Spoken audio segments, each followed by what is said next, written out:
Modded.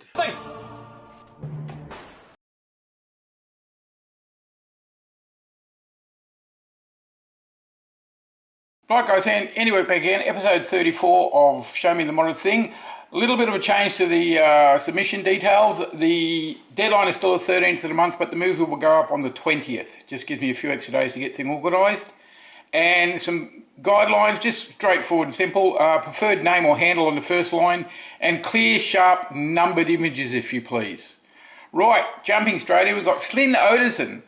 And Slyn's given us a bit of a mystery here. He says, "This is a work I have done more as a practical work and test. It is the cheapest blaster that I have from a dollar store. I want to send you a few emails because I'm sure we'll get the whole process of it." So obviously he's making a Warhammer 40k bolt pistol by the looks of it, to me anyway. I did do a search and I found this online. It's called a Jumbo KS, and it's a bit of a giveaway as soon as you see the purity seals all over it, but he's done a really nice job here. The gold and red sets it off really, really well. He's doing a little bit of cell shading on the edges there, but very nicely done, and quite a cute little weapon, that one. Next up we have Jericho Digital Art. Now, Jericho's sent me a novel, so I just got to find where it talks about the blasters. He says they're two blasters from a still unmade steampunk film, Dark Horizons. So he's going to be doing some work in that and being one of the characters. So he said these are weapons reverse engineered from alien technology. There's obviously a hammer shot, and the other one is what is that called? A sling fire? The revolver is a primary sidearm of the villain, who is a homage to Blofeld from the classic Blonde films. Oh, okay. And he's a mighty hand cannon that works the same way as rifles. Okay. And the sling fire belongs to the main character. He picked it up while on his first mission.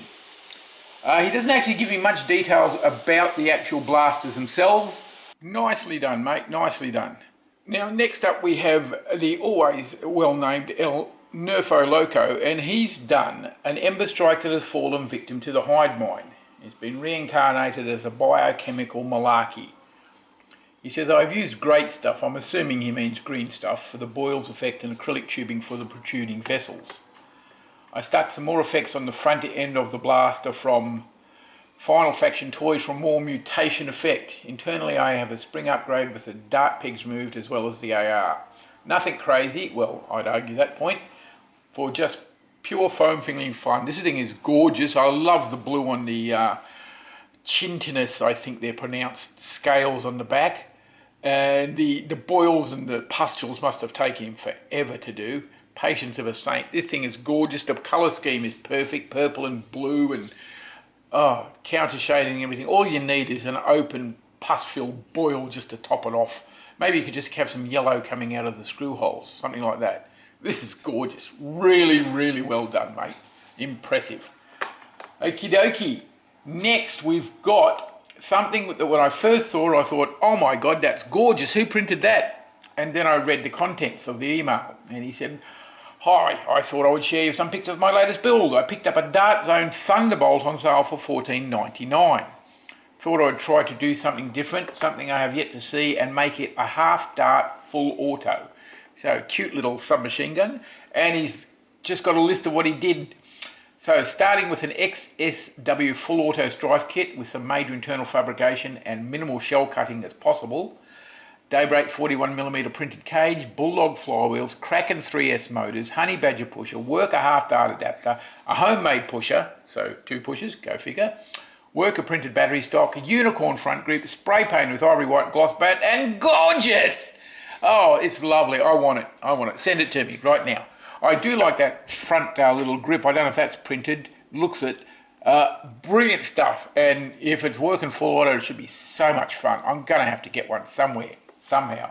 I don't know.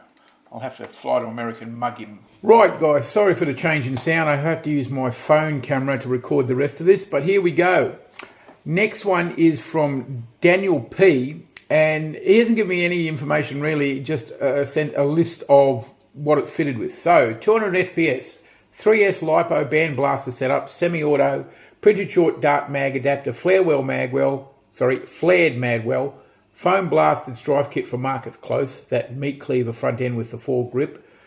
Glow-in-the-dark parchment white, pusher window cutout from a mirrored battery door design, heel stock free file print. I did some filament changes to give some parts that frosted tip look. I did this one a while ago, but a motor burned out before a proper review. I finally got it back around to fixing it so it can be sent off to its new owner. Oh, good.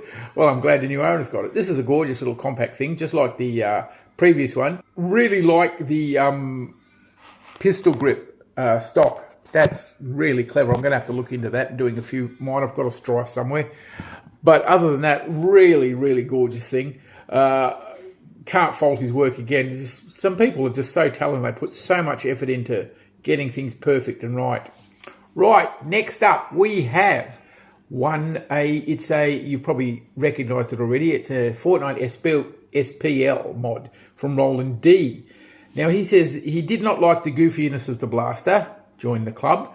I don't particularly like them either, but you know, we modders can do our thing. And he wanted something more impressive because of the now real steel look. I added some red detailing, slapped the Raider grip on the SPL, removed unnecessary parts, which is probably a lot of the shell, and modified the shell to be sleeker. And he's done a really good job. The paint work is really, really impressive as well. Looks very, very nice. Still safe to run around and play darts with. And just a gorgeous, simple, straightforward mod, which is what you want sometimes. You don't want to kill yourself doing these things. Very nicely done. Okie dokie, next up we have the rather well-known Papa Bludgeon, and he's got a Nerf long strike that he's dubbed the Sentinel X Blaster. It's been modified to use an air tank from an off-brand rocket launcher. The tank is roughly the size of a Titan tank, and it's been chronoed at 164 FPS. And it's 20 years old, but surprisingly the air steels are still in good condition. So dicing with death, are we? I've kept the original breech as I wanted to be mag fed, and now it takes short darks. I've reworked leftover parts and included the Prophecy barrel from my previous build, as it seemed to be a much better fit. Okay. Always keep scraps. You never know when you're going to use them. I've then repainted it purple to match the Sentinel Tech weapons from the X-Men 97 show. I can't say I've ever heard of that. But there we go. Nice work, Papa Bludgeon. More craziness. Looking forward to the next one. And finally, we've got John Thomas, who has done, if I'm not very much mistaken, a Fallout piece. Let's see. He said, the Fallout series has just recently released and struck me with inspiration. So here's my take on the Fallout laser pistol using a Nerf rival, Fate, and a Silly Sisters from Out of Darts. Oh, the Silly Sister from Out of Darts. The Fate has a little rocket adapter dropped in, so both it and the Silly Sister can use a whole line of barrel attachments. Otherwise, no other internal mods.